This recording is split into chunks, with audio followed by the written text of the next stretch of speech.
I'd always wondered who it was that Thomas Binger was trying to bring in as a witness for Kyle's upcoming trial. It turns out that Kenosha County Eye had published the witness list earlier. I didn't see it. But here is the headline: Rittenhouse prosecutors released list of 174 witnesses. Asked judge not to allow self-defense expert to testify. All right, what we're going to do is we're going to take a look at the witness list. And then it's not a full complete one, but it has a well over 100. And we'll decide, what is Binger trying to get at? Hello out there. I am trying to get through. With his powerful brainwaves cradled in the warmth of reasoning, it's time for Johnnie Walker Dredd to straighten you out on a thing or two. Emanating all the way from exciting Las Vegas, Oklahoma, it's the Johnnie Walker Dredd Show. All right, let's scroll down and we'll take a look at the witness list.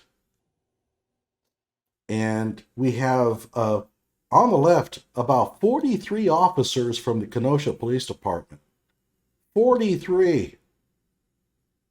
Now, you might have the detective on there, a few cops that might have seen something that relates to the guilt or innocence of the defendant. Maybe the cop that threw the bottle of water to Kyle and said thanks, although I have no idea why his testimony would be important. But 43? What are they going to say?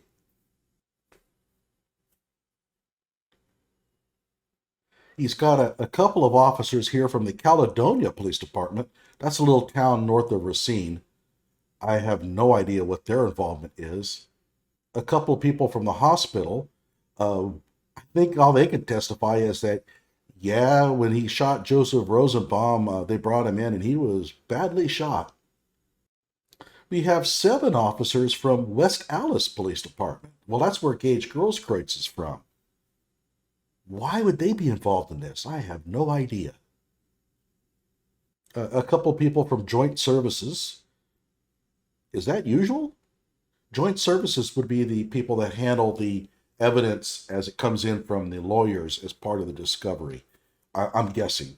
And they're supposed to be on the witness list here. I have no idea why they would be there, but maybe that's normal. 4 people from the Milwaukee Medical Examiner's Office. Why would you need 4? You have a medical examiner's report. Can't the medical examiner himself, which is this P. Douglas Kelly, can't he just go in there and testify as to what's in the report? What would these other 3 add? A couple of people from the ATF, Alcohol, Tobacco, and Firearms Agency. I have no idea what their testimony would be about. Maybe the evils of the AR-15 rifle.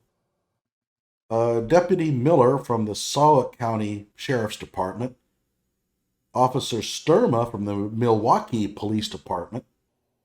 Heather Williams from the Milwaukee Crime Lab. And Amber Rasmussen from the State Crime Lab. Are they going to put 2 people on the stand to testify that the shell casings were 223s? I mean, this is not a really difficult case here to analyze from a forensic standpoint. Everybody knows that Kyle shot him. No one's going to dispute that. I'm sure the bullets they pulled out of old Rosenbaum were probably 223s. We have it on video. So they picked up some shell casings, and they probably are, 223s. What possible testimony could they provide? Well, maybe there's something there. I just don't know what it would be. We have Chief Svetlana and Carol Wilkie from the PPPD. That would be the, not Pleasant Prairie, but there's a little town nearby that has the initials of PP. I forget. At any rate, they're also going to be called up as witnesses.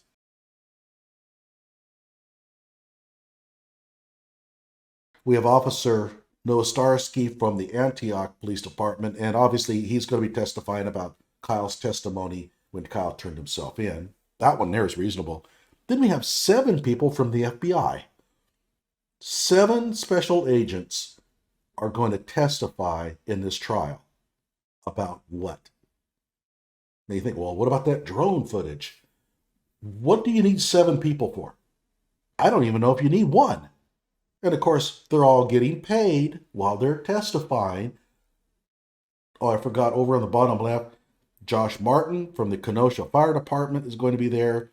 And Mark Miller, a paramedic. I have no idea what the hell his testimony would be about. What, that Gage Grosskreutz actually did get shot in the arm? But it gets even more interesting. Gage Grosskreutz is a witness. We all knew that. And so is Dominique Black. Those two are not mysteries, as well as Richard McGinnis. Although I think that Richard McGinnis is going to be the prosecution's downfall here. They have Mackenzie, Wendy, and Faith Rittenhouse, along with Michael Rittenhouse. So Kyle's dad is somehow involved in this? Weird. I have no idea what you would ask them. You have Josh Szymanski and Kelly Szymanski. I guess they had planned to put them on the stand. I think that's a dangerous move. You can't get more uncredible witnesses than those two. Hannah Giddings, and that is the girlfriend of Anthony Huber. Why is she a witness? She did not see the shootings. She did not see what happened to Anthony. I can tell you what this is about. They're going to try to put her on the stand so she could talk about how wonderful Anthony Huber was and how much she misses him, and the defense is going to be all over that. They will have that stricken. Completely irrelevant.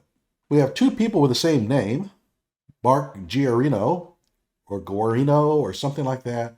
Obviously, that's a typo. There should only be 1 of those. Get this. Charles Rosenbaum and Tanira Rosenbaum. Why is the family of Joseph Rosenbaum an issue here? Why are they witnesses? And again, this is going to be Binger trying to draw out of them how swell a guy that Joseph Rosenbaum really was, and the defense is going to have it stricken. Completely irrelevant. Carrie Ann Swart, that is the fiancée of Joseph Rosenbaum, and she can't add anything of value to this. If anything, her testimony is really damaging. She basically said on live video that she did not want him to go to that protest that night, that he was in a bad way. And when she's on the stand, you don't think the defense is going to go right after that? Here, John Huber. That's right, Anthony Huber's dad. He's listed as a witness. And that raises kind of an interesting question that I had before. If you remember in the bail hearings, these guys like Gage Grosskreutz and John Huber showed up and argued for Kyle Rittenhouse having his bail increased, and even by extension of that, being jailed. And yet they're going to be witnesses in the actual court trial? Does that make any sense at all? That you have a witness advocating for harsher punishment for the accused in a pretrial hearing. I just kind of find that weird. Maybe I'm wrong. I just don't understand that. There's a person by the name of Koyama Elijah. I think he's one of the videotapers that night. Kevin Mathewson, who was the head of the Kenosha Guard, he has no bearing on this. He did not witness anything here. And this may be, again, Binger trying to taint the jury pool by making some inference that Kyle was there on behalf of Kevin Mathewson's call to have patriots guarding property. The defense will be all over that. They'll have that stricken. There's no evidence to suggest that Kyle was there because of Kevin Mathewson. Ryan Balch. Now, this is what's interesting. The prosecution is listing Ryan Balch as a witness. Now, why would they be doing that? Well, Kyle lied to him about his age and lied to him about his medical credentials. Okay, and that kind of speaks to a little bit on the prosecution's side. Okay, I mean, I could see the jury kind of like flinching a little at that. But then the defense is going to pounce all over Ryan Balch about the whole threat thing that Joseph Rosenbaum made against him and Kyle. Remember, Ryan Balch, on 2 separate interviews, claimed that Joseph Rosenbaum threatened Kyle and himself, that if he ever caught them alone, he would kill them. That's going to bring the prosecution back up to undermine the credibility of Ryan Balch. So it's, in essence, they'd be undermining the credibility of their own witness. That's going to be strange. Maybe that's done all the time. I don't know. I've never heard of it. The rest of these people I don't think I have heard of. Giovanni Garcia, Andrew Reeves, Anthony Burright, Brittany Powell, Lopez McKinney, Samantha Mays, Robert Mays. The one I can think of, these are probably protesters. Precia Anderson, Hanford Unasti. Now, the last name Unasti sounds familiar. I've heard that come up a few times. I'm going to have to look into that. If you happen to know who Hanford Unasti is, type it in the description below or comments below. Walter Godbolt, cool name. Tyrese Crump, not a very cool name. Ellen Kalek, Daniel Bosovich, Whitney Learning. Could be Leaming, but I think that's Learning. Interesting. Carol Badinal, Tiffany Casera. And what is Sam LKA? What the hell is that? Is that like a DJ or something? Nicholas Smith, Cassandra Albrecht, Dustin Collett, Christian Harris. I think that's also one of the people that was taking videotaping that night. Joanne Fiedler, Jason Lakowski, Danton Mertz, Alexa Safer, Kevin Glowicki. Now that's another interesting name. I think I remember, again, maybe one of the people that was videotaping that night. Joey Coop, Colin Doherty, Austin Gregory, Justin Hamilton, William Katzman, Tom Seeker. Again, if you know who these people are, it'd be kind of interesting to see. Are they protesters? Do not put any information in there about where they live or anything about that. We're not trying to dox these people. I'm just kind of curious who they are. Or I should say, I'm kind of curious as what role they play in the actual trial. Daniel Okanosic, I don't know. Sophia Polenjak, Cameron Witzner, or Wisner, maybe Weisner.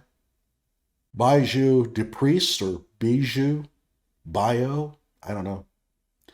Brendan Gutenschwager, and that's a videotaper, I'm pretty sure. Elisa Vance, Tayfun Koskin, Edgar Koska, Jonathan Ford, finally a name I can pronounce. Justin Kadigbak, Gilbert Schmidt, Larry Collins, Mike Tobin, Brandon Childers, Pat Casey. Does that name sound familiar? Yeah. Ann Mulkindry. Okay, they have him on the witness list. So they're going to talk to the property owner that owned the car lot where Kyle was defending that night. I have a feeling the defense will have that testimony tossed pretty easily. What's the relevance? Kyle wasn't defending property that at the time that he was ambushed. He had long left the property, but maybe Kyle told him something that Anmal is going to go ahead and say, like, I'm here to really shoot protesters. Kyle Cook, Nathan DeBruin, Mackenzie Waldschmidt. I think that she was one of the paramedics that was with Gage Grosskreutz that night. Patricia Pettigo Smith, Lucas Zanin, Monica Mata, Thomas Brazelton, Joshua Benninger, Janvis Powarsik, Nick Dennis, Andrew Ross, Ray Dickhard. Oh, come on, you're trolling me. No way. Ray Dickhard. Okay. Brandon Bierman, Drew Frank Hernandez, Elijah Schaefer. Definitely one of the people that was there videotaping that night. He is a journalist. Julio Rumas, Ford Fisher, Michael Lehman, Devin Bennett, Jashia McCrae, Brandon Huarte Childers, Angela Aker, Sarah Castelli, Alan Castelli, Scott Dickhart. Oh, come on. What's really kind of odd, though, is they don't have the same spelling. So we have two Dickharts, but one of them has a D in the name and the other one doesn't. What's the chances of there being two Dickharts in Kenosha? Brianna Garrison, Sahil Kendry, so that must be Anmol's brother or sister? I don't know. And Alina Fro.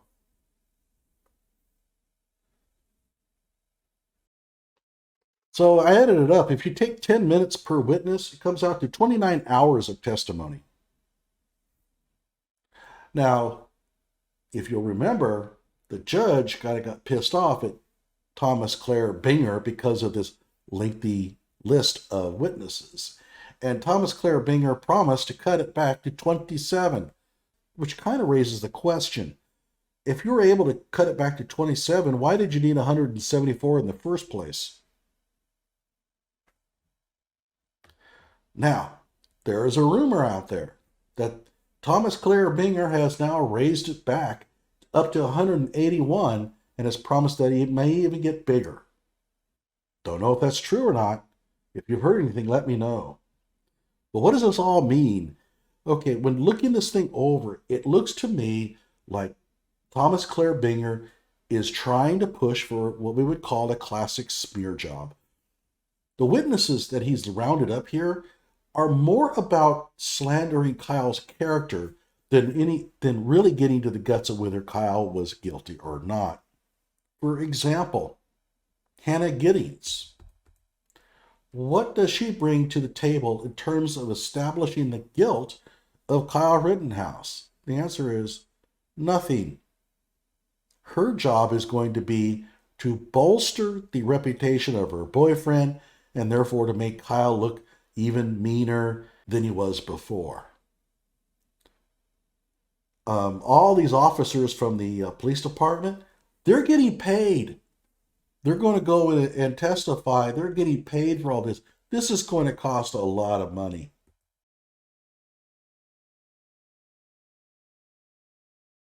So what do you think?